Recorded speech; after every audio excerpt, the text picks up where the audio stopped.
Actively listening to someone is an important way to show empathy. When you actively listen, you are fully present and involved in the conversation and show the other person that you are interested in what they have to say.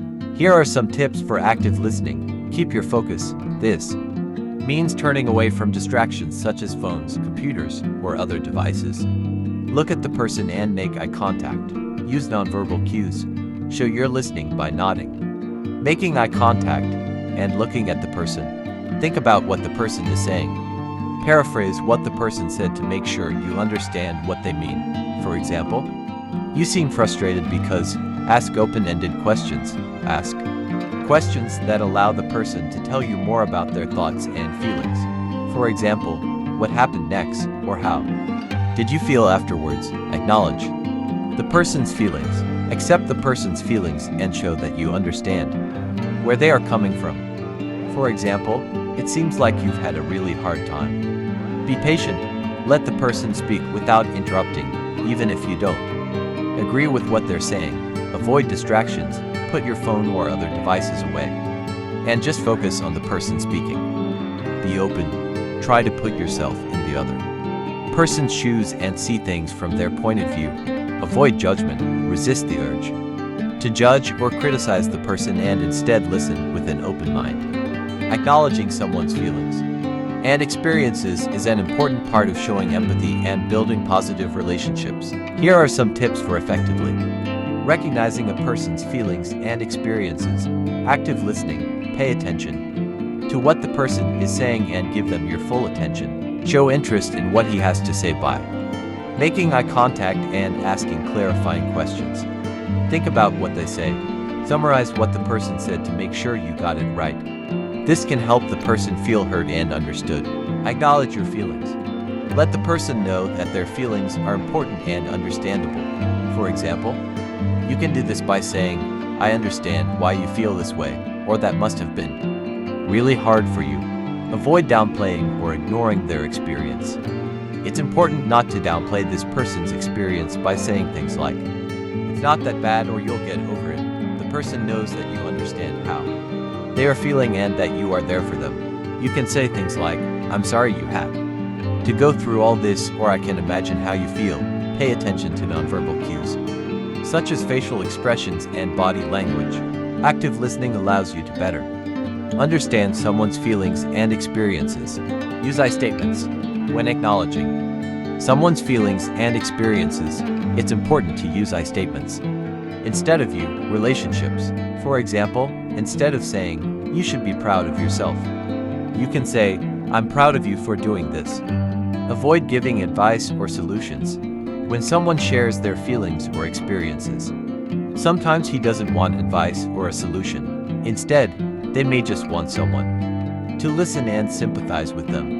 Avoid interjecting with advice or solutions unless the person is specifically asking for your opinion. Practice mindfulness. Mindfulness is about being present in the moment and fully engaging with the person you are speaking to. By practicing mindfulness, you can better connect with the person and learn more about their feelings and experiences. Follow up. After acknowledging someone's feelings and experiences, it is important to monitor that person to see how they are doing. It shows that you care about their well-being and are invested in their well-being. Being present and giving someone your full attention requires a conscious effort to focus on the moment and the person in front of you. Here are some tips to help you be present and give someone your full attention. Eliminate distractions. Turn off or put your phone on silent. Turn off your laptop and remove all other distractions. Contact. Look directly at the person you are speaking to and maintain eye contact throughout the conversation. Active listening. Pay close attention to what the other person is saying and actively listen to what they are saying. Don't interrupt or finish your sentences. Avoid multitasking. Don't try to perform other tasks while on a call. Give the person in front of you your full attention. Show empathy. Try to understand the other person's point of view and feelings. Respond with empathy and accept the emotions. Be patient. Let the person speak at their own pace and avoid rushing. Join a conversation. Ask questions. Provide feedback. And Show genuine interest in what the person is saying. Being present and giving someone your full attention means giving your full attention to the person in front of you, without being distracted by other thoughts, activities, or devices. It's an effective way to connect with others, build relationships, and improve communication. One of the fundamental aspects of presence is active listening. It means paying close attention to what the other person is saying, and trying to understand their point of view and how they feel. Active listening involves not only hearing the words being spoken, but also observing nonverbal cues such as body language and tone of voice. By actively listening, you can empathize, build trust, and create a safe space for the other person to speak. Another important aspect of being present is avoiding multitasking. It's easy to get distracted by other activities or devices, but it can mean you're not fully present or interested in the conversation. Instead, try to give the person in front of you your full attention without looking at their phone, surfing the web, or engaging in other activities. It means asking questions, giving feedback, and showing genuine interest in what the other person is saying. By engaging in a conversation, you can show that you value the other person's thoughts and opinions and create a more dynamic and interactive dialogue. Overall, being present and giving someone your full attention is an effective way to connect with others and build stronger relationships. It takes conscious effort and practice, but it's worth it. Sharing your experiences can be an effective way to help others solve their problems. Here are some steps you can take to effectively share your experiences and help others. Identify the problem. First, identify the problem that can be solved with your experience. Reflect on your experiences and the lessons you learn from them. Think about the challenges you faced and how you overcame them. Be specific when sharing your experience.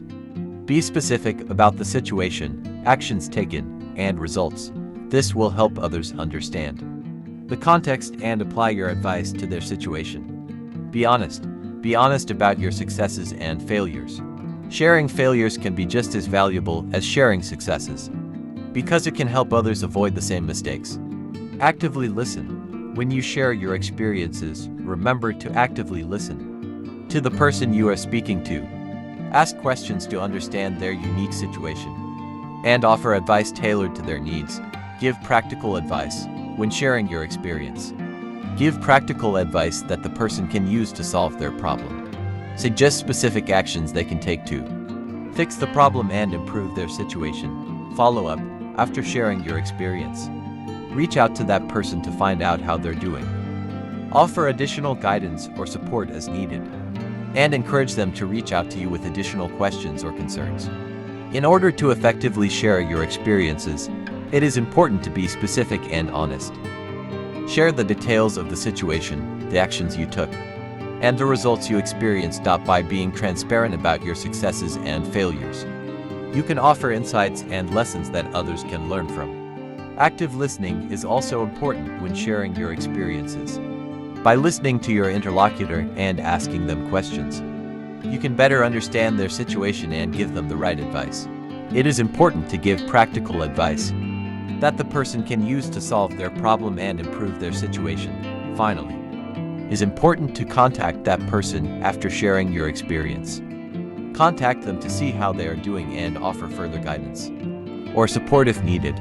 By continuing to offer guidance and support, you can help the person achieve their goals and overcome challenges.